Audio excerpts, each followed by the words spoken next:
So Phil Barker writes about the tidal model theory as a tool for developing an understanding of a person's need through collaborative working, developing a therapeutic relationship, and then establishing an educative element in the interventions. One of the major themes of the tidal model is that of the narrative.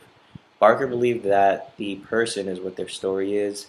He states that all I am is story, all I can ever be is story. So let's take, for example, a patient that is admitted to the hospital for alcohol withdrawal. So we have a 56-year-old male patient who presents in the ED for ALOC, hallucinations, seizures, dehydration, tachycardia, tachypnea, nausea, vomiting, and tremors. But currently the patient is still currently the patient is alert and oriented times 4, denies hallucinations, seizures, pain, shortness of breath. And then the patient begins to express feelings of low self-esteem and depression.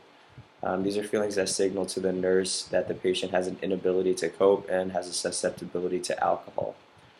Alcohol dependency is a recognized chronic disease with genetic, psychosocial, and environmental factors that influence its developments and manifestations. In a study conducted by Savasan and Cam 2017, patients with alcohol use disorders were found to have lower self-esteem compared to controls that did not have alcohol use disorders. So the nurse recognizes that there's a clear need for intervention to prevent further harm to the patient. In the case of John Doe, the tidal method for recovery is a suitable and effective method for initiating positive changes in behavior and thought processes. The fluid nature of the human experience is paralleled in Phil Barker's tidal model theory for mental health recovery, which at its core derives its philosophical metaphor from the chaos theory.